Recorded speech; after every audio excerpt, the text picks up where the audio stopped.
स्तंभ में एक प्रमुख विषय है अगुवापन। आप एक अगुवा बनने के लिए बुलाए गए हैं, जिसका अर्थ है कि आप लोगों के साथ जुड़ेंगे।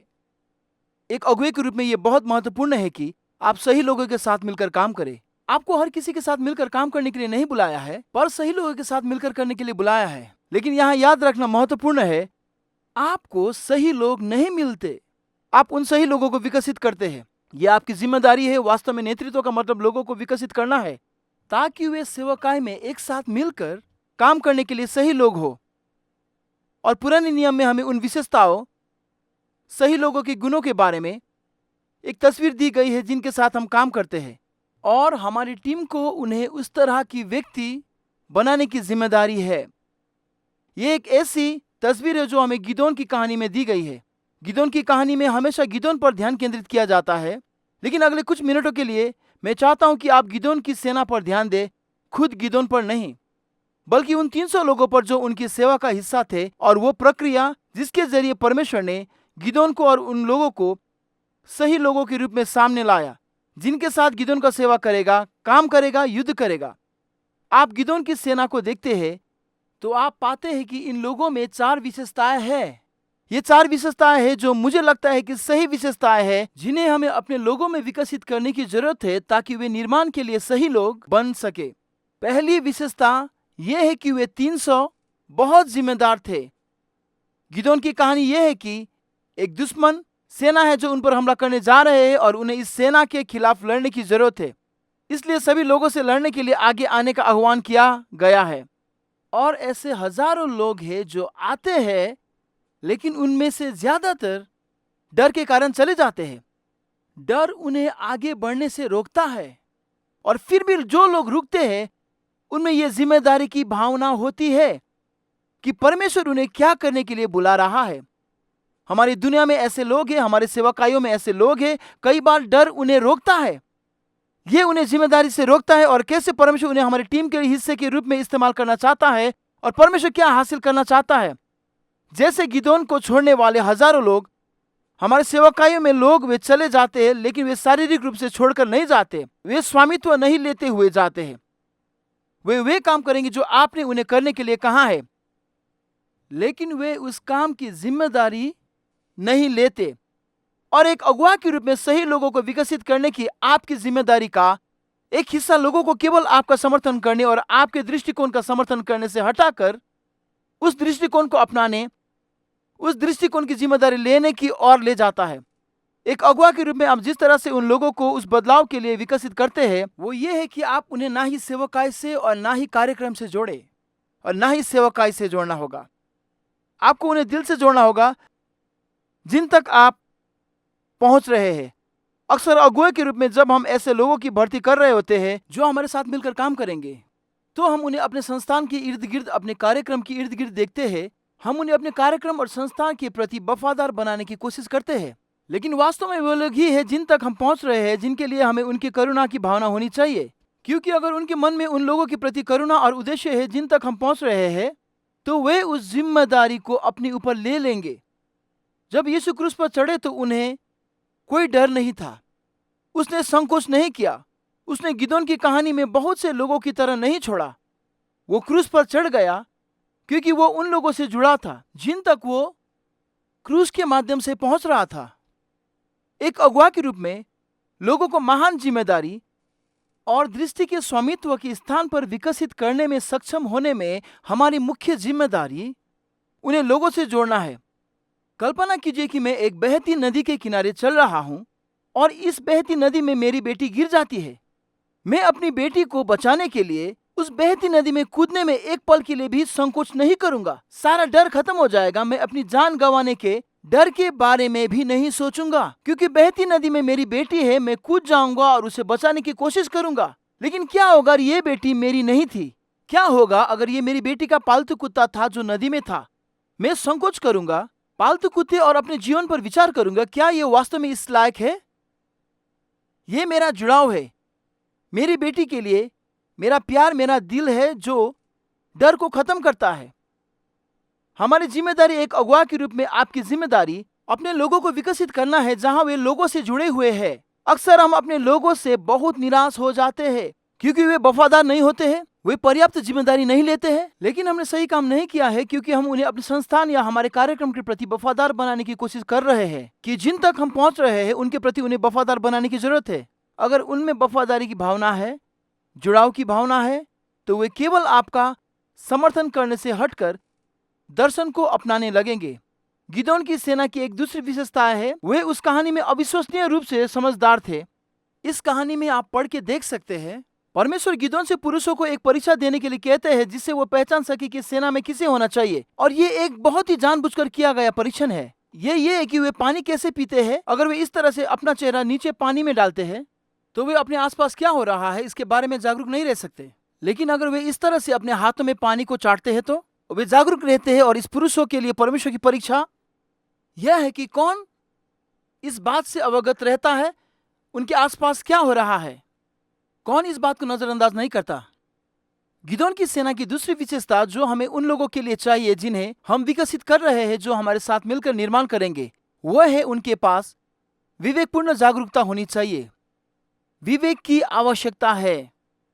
कई बार जो लोग हमारी दलों में हमारे साथ काम करते हैं वे बहुत व्यस्त होते हैं और हम उनकी व्यवस्था और उनकी सक्रियता की सराहना करते हैं। लेकिन शायद हमें उन्हें सिर्फ व्यस्त और सक्रिय नहीं रखना चाहिए, बल्कि उन्हें जागरूक, आध्यात्मिक रूप से जागरूक होना चाहिए कि परमेश्वर क्या कर रहा है। क्योंकि अगर वे आध्यात्मिक रूप से जागरूक है कि परमेश्वर क्या कर रहा है तो वे उसमें और भी बह सकते हैं। अक्सर जो लोग हमारी और हमारे सेवकाई की सेवा करते हैं वे विवेक को अपने काम का हिस्सा नहीं मानते हैं। वे अपने काम को ही अपना काम समझते हैं और अपने कामों में बहुत व्यस्त रहते हैं। और कभी कभी वे अपने कामों में इतने व्यस्त रहते हैं कि वे अपने आसपास हो रही चीजों और अपने आसपास मौजूद अवसरों को भूल जाते हैं। उनका लक्ष्य सिर्फ उनका काम होता है, ना कि ये कि परमेश्वर क्या कर रहा है और वे किन लोगों तक पहुंच रहे हैं। एक अगुवा के तौर पर आप लोगों को कैसे विकसित कर रहे हैं ताकि उनमें समझदारी का गुण आ सके। आपको ऐसा क्या करने की जरूरत है जिससे उन्हें ये गुण विकसित करने और इस क्षेत्र में आगे बढ़ने में मदद मिले। समझदारी दो क्षेत्रों में होनी चाहिए। सबसे पहले उन्हें अपने बारे में समझदारी होनी चाहिए। उन्हें अपनी पहचान, अपनी कमियों, अपने गर्व, अपनी सुरक्षाओं के बारे में पता होना चाहिए। मेरा व्यक्तिगत तौर पर मानना है कि किसी भी व्यक्ति में नेतृत्व का सबसे बड़ा गुण विश्वास नहीं है, यह दूरदर्शिता और साहस भी नहीं है। किसी भी व्यक्ति में नेतृत्व का सबसे बड़ा गुण आत्मा जागरूकता है। जब आप जानते हैं कि आप मसीह में कौन है और अपनी शक्तियों को जानते हैं, जब आप अपनी कमजोरियों को जानते हैं, जब आप जानते हैं कि आपके पास क्या वरदान है और जब आप धन्य हो गए हैं, जब आप जानते हैं कि कैसे विकसित होना और बढ़ना है, जब आप आत्मा जागरूक है तो आप मसीह द्वारा उपयोग किए जाने की स्थिति में है। गिदोन की सेना ने सही तरीका से पिया। वे बहुत जागरूक थे और आपको अपने लोगों को इस तरह से विकसित करने की जरूरत है कि उनमें पहले आत्मा जागरूकता हो, जिसका मतलब है कि आप उन्हें ईमानदार चिंतन के समय की ओर ले जाएं। वे कैसे कर रहे हैं, वे क्या सोच रहे हैं, उनके दिल में क्या चल रहा है। उनके जीवन की बात आती है तो उनके दिल में क्या चल रहा होता है। और जितना अधिक आप उन्हें आत्मा जागरूकता के बारे में चिंतन और बातचीत के माध्यम से विकसित होने में मदद कर सकते हैं, उतना ही बेहतर आप उन्हें ऐसे लोगों के रूप में स्थापित कर सकते हैं जिनके साथ आप जुड़ना चाहते हैं। लेकिन आत्मा जागरूकता से परे आपके आसपास के अन्य लोगों के बारे में जागरूक होने का मुद्दा आता है। जिन लोगों की आप सेवा करते हैं उनके बारे में जागरूक होना, सेवकाई के आपके लक्षित दर्शकों में शामिल लोगों के बारे में जागरूक होना। आपको टीम को इस तरह से विकसित करना होगा कि वे लोगों के बारे में जागरूक हो। आपके पास ऐसे टीम सदस्य हो सकते हैं जो लोगों के समूह की मेजबानी या शिक्षण में शामिल है। जब वे उस सेवकाई के क्षण में जाते हैं तो क्या वे जागरूक होते हैं? क्या वो समझ सकते हैं कि वहां पर क्या हो रहा है? क्या वे उस पर प्रतिक्रिया करने में सक्षम है? पुराने नियम में एक महान पद है जिसमें कहा गया है, इस्साकार के लोगों ने समय को पहचाना और जानते थे कि क्या करना है। इस्साकार के लोग एक जनजाति थे और इस जनजाति के अगुवा थे और वे जानते थे कि क्या हो रहा है और वे जानते थे कि कैसे प्रतिक्रिया करनी है। और कई बार हमारे स्वयं सेवक और हमारे अगुआ वे जागरूक नहीं है तो बस वो कार्यक्रम के साथ आगे बढ़ जाते हैं। वे नहीं जानते कि कैसे प्रतिक्रिया करनी है। लेकिन आपको उन्हें अभ्यास करके अपनी जागरूकता बढ़ाने का अवसर देना चाहिए। यदि आपके पास ऐसे 100 सेवक है जो किसी सेवकाई कार्यक्रम में जा रहे हैं, तो उसमें जाने से पहले साथ में कुछ समय बिताए, साथ में प्रार्थना करें, इस बारे में बात करें कि हम इस बारे में जागरूक है। आइए जाने कि बच्चे कैसा महसूस कर रहे हैं, आइए जाने कि उनके दिमाग में क्या चल रहा है, और आप उन्हें सूझबूझ में कार्य करने का अभ्यास करने का अवसर देते हैं। और जब कार्यक्रम समाप्त हो जाता है और आप वापस आते हैं और आप इसे एक तरह से संक्षिप्त में करते हैं, तो आप कहते हैं आप किस बारे में जागरूक थे, आपने क्या पहचाना, क्या आप सही थे, क्या आपने देखा कि इस व्यक्ति ने प्रश्न का कैसे जवाब दिया, क्या आप देखते कि इस व्यक्ति ने कैसे पर्चा दिया और इसे प्राप्त किया, लेकिन कृतज्ञता के साथ नहीं। अभ्यास के माध्यम से उन्हें सिखाए कि कैसे पहचान करना है, खुद के बारे में जागरूक होना और दूसरे लोगों के बारे में जागरूक होना। गिदोन की सेना, वे इसकी जिम्मेदारी लेते हैं। वे समझदार थे और जानते थे कि क्या हो रहा है। फिर गिदोन की सेना की ये तीसरी विशेषता है जो हमारे अगुओं के लिए बहुत महत्वपूर्ण है ताकि हम उनके साथ निर्माण कर सके, और वो है विश्वास की विशेषता। परमेश्वर, जैसा कि वो अक्सर करता है, जब 300 गिदोन के माध्यम से एक साथ इकट्ठे होते हैं, निर्देश देते हैं कि इन सैनिकों को महान हथियार नहीं मिलेगी, उनके पास महान संसाधन नहीं होंगे। उन्हें एक मशाल मिलता है, उन्हें एक मिट्टी का बर्तन मिलता है, उन्हें सिंह मिलते हैं। जो उन्हें मिलता है वो निश्चित रूप से दुश्मन को नष्ट करने के लिए पर्याप्त नहीं है, लेकिन परमेश्वर महिमा प्राप्त करना चाहता है। और वो इन 300 लोगों को ऐसी स्थिति में रखते हैं जहां उन्हें भरोसा करना होगा कि परमेश्वर कैसे काम कर रहा है। एक अगुआ के रूप में आपके पास ऐसे लोग होंगे जो आपके साथ सेवा करेंगे और आपके दल में होंगे। और अक्सर एक अगुआ के रूप में हम केवल इस बात पर ध्यान केंद्रित करते हैं कि क्या वे वफादार है, लेकिन गिदोन की सेना में गिदोन को केवल 300 वफादार लोगों की आवश्यकता नहीं थी, उसे 300 विश्वास से भरे हुए लोगों की आवश्यकता थी। ऐसे सैनिक जिन्हें विश्वास और भरोसा था कि परमेश्वर क्या कर रहा है और परमेश्वर कैसे काम करेगा। आप सही लोगों के साथ मिलकर काम करेंगे जब उन लोगों में विश्वास होगी, लेकिन एक अगुआ के रूप में आपका काम उन्हें विश्वास के उस स्थान तक बढ़ाना है। यह वास्तव में कैसा दिखता है? यिर्मयाह 17 पद 7 और 8 में हम इस बारे में जानकारी देते हैं। यहाँ यिर्मयाह क्या कहता है? धन्य है वो जो प्रभु पर भरोसा करता है, जिसका भरोसा उस पर है। आप अपने अगुओं को यीशु को अपना स्रोत मानने के लिए विकसित करते हैं, आप भी नहीं, संसाधन भी नहीं, बल्कि यीशु। यिर्मयाह यहाँ आगे कहते हैं, वे पानी के किनारे लगाए गए पेड़ की तरह होंगे जो धारा के किनारे अपनी जड़ें फैलाता है। ये सुरक्षा की तस्वीर है, उनके पास सुरक्षा होगी। सेवकाई कठिन है, आपके अगुओं के पास चुनौतीपूर्ण समय होता है, और जब कठिनाई होती है, जैसा कि हम में से कई लोगों ने अनुभव किया है कि कुछ सदस्य चले जाते हैं, लेकिन अगर उनमें विश्वास है, अगर वे विश्वास से भरे हुए हैं, सिर्फ वफादार नहीं, तो वे सुरक्षित होंगे। यिर्मयाह 17 पद 7 और 8 में आगे कहता है, जब गर्मी आती है तो ये मुरझाता नहीं है, इसके पत्ते हमेशा हरे रहते हैं। यिर्मयाह कह रहा है, सुनो, जब कठिनाइयां होती है, संघर्ष होता है, जब आग लगती है, तब भी वे फलदायी होते हैं, वे अभी भी प्रचुर मात्रा में है। यही वो है जिसे हमें सही लोगों के साथ बनाने की जरूरत है, लेकिन लोगों को विश्वास से भरे हुए स्थिति तक बढ़ना होगा। हमें उन्हें विश्वास से भरे होने की उस स्थिति तक ले जाना होगा। यिर्मयाह ये कहकर अपना मार्ग समाप्त करता है, सूखे के वर्ष में भी इसे कोई चिंता नहीं होती और ये कभी भी फल देने में विफल नहीं होता। क्या ये आश्चर्यजनक नहीं होगा? टीम के सदस्य हमेशा फलदायी हो, यह उनके विश्वास से भरे होने से आता है। आप लोगों को विश्वास से भरे हुए कैसे बनाते हैं? आपको उन्हें सेवकाई के कार्यक्रमों और सेवकाई की परियोजनाओं को बनाने में मदद करने के लिए आमंत्रित करना होगा, सिर्फ सेवा के लिए नहीं। अक्सर अगुओं के रूप में हम सब बनाते हैं, हम सभी कार्यक्रम बनाते हैं और लोगों को केवल एक स्वयं सेवक के रूप में सेवा करने के लिए कहते हैं, और क्योंकि वे स्वयं सेवक के रूप में सेवा कर रहे हैं, इसलिए वे इसकी जिम्मेदारी नहीं लेते। उन्हें पहचानने की एहसास नहीं है और वे निश्चित रूप से विश्वास की स्थिति में नहीं है, क्योंकि उन्होंने इसे नहीं बनाया है। बनाने में मदद करने के लिए आमंत्रित करते हैं तो लोग उस चीज का हिस्सा बनने के लिए अधिक इच्छुक होते हैं जिसे बनाने में उन्हें मदद की है। अब उन्हें परमेश्वर पर भरोसा करना होगा। अब उन्हें बहुत ही महत्वपूर्ण तरीके से परमेश्वर पर निर्भर होना होगा। अक्सर हम अपने लोगों के लिए सेवा करने के लिए एक ऐसा आरामदायक क्षेत्र बनाते हैं जिससे उनके लिए ये बहुत आसान हो जाता है, ये सोचकर कि इससे उन्हें बेहतर सेवक बनने में मदद मिलती है। जब उन्हें वास्तव में उस चीज की जरूरत होती है जिसे पवित्र असुविधा कहता हूं, तो उन्हें उस असुविधा की जरूरत होती है जहां उन्हें अपने घुटनों पर होना पड़ता है, जहां परमेश्वर को प्रकट होना पड़ता है, जहां सेवकाई में उनकी भागीदारी उनकी क्षमता से परे होती है और परमेश्वर ने उन्हें गिदोन की सेना की तरह पर्याप्त संसाधन नहीं दिए हैं।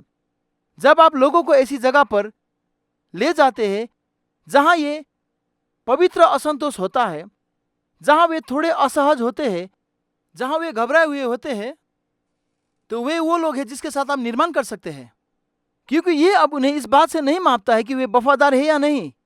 अब आप उन्हें इस आधार पर माप रहे हैं कि वे विश्वास से भरे हुए हैं या नहीं।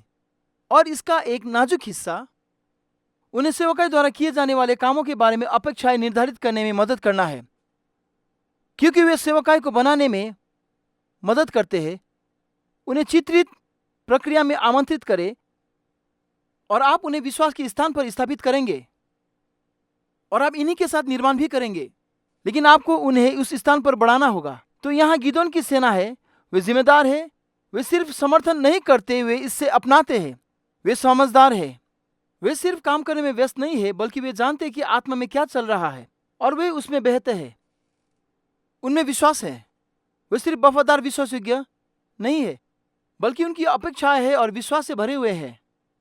एक अगुवा के रूप में आप अपने दल को उस स्थान पर ले आए हैं, लेकिन गिदोन की कहानी में एक आखिरी विशेषता है। इसमें कहा गया है कि जब सेना युद्ध के लिए तैयार थी, तो हर आदमी अपनी जगह पर खड़ा था जहां उन्हें खड़ा होना चाहिए था। यह एक 300 सैनिकों का एक सेना बनने का एक चित्र है। 300 व्यक्तियों का एक ही दल बना। चौथी विशेषता जो हमें सही लोगों के साथ निर्माण करने में चाहिए, वो है एकता। बहुत से लोग नहीं, एक लोग। अक्सर एक अगुवा के रूप में हम अधिक से अधिक लोगों को भर्ती करने के लिए उत्सुक होते हैं और हम अपनी भर्ती और लामबंदी की सफलता को बहुत से लोगों द्वारा मापते हैं। लेकिन गिदोन की परमेश्वर की कहानी में ये बहुत से लोग नहीं थे। वास्तव में उसने 32,000 से घटाकर 300 कर दिया। लेकिन फिर ये 300 लोग एक ही लोग बन गए और एकता बहुत महत्वपूर्ण हो गई। हम में से कई अगुओं ने देखा है कि जब एकता नहीं होती है तो वे दरारें सेवकाई और सफलता के लिए बहुत हानिकारक होती है। जब हम एकता रखते हैं तो हम सही लोगों के साथ निर्माण करते हैं, लेकिन वे स्वाभाविक रूप से वहां नहीं पहुंचते।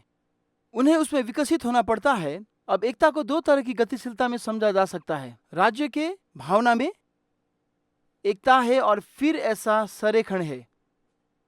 एकता राज्य भावना है जहां यीशु कहते हैं वे एक हो जाए, ताकि दुनिया जान जाए हम सभी एक है, हम सभी ईसाई है।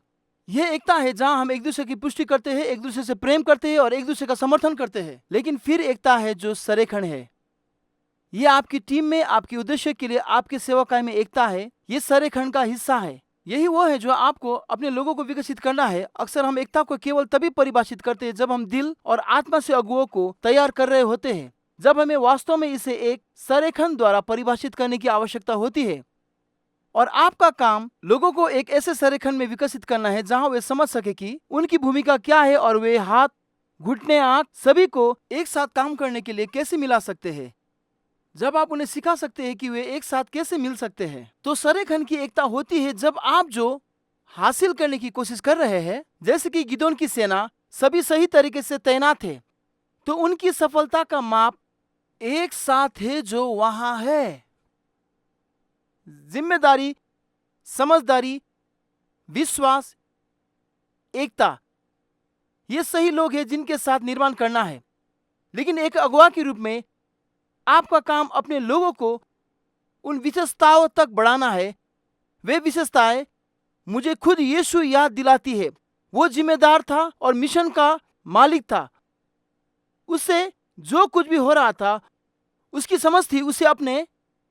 उसे अपने पिता पर इतना विश्वास था कि वो अपने मृत्यु और पुनरुत्थान के माध्यम से काम करेगा। और अंततः वो वही थे जिन्होंने अपनी महिमा से एकता लाई। इन विशेषताओं को देखे और उन्हें अपनी नेतृत्व भूमिका को परिभाषित करने दे, न केवल इसे चाहते हुए, न केवल इसकी उम्मीद करते हुए, बल्कि बहुत इरादे से अपने लोगों का नेतृत्व करे, ताकि वे इन भूमिकाओं में विकसित हो सके और आपके पास निर्माण करने के लिए सही लोग हो।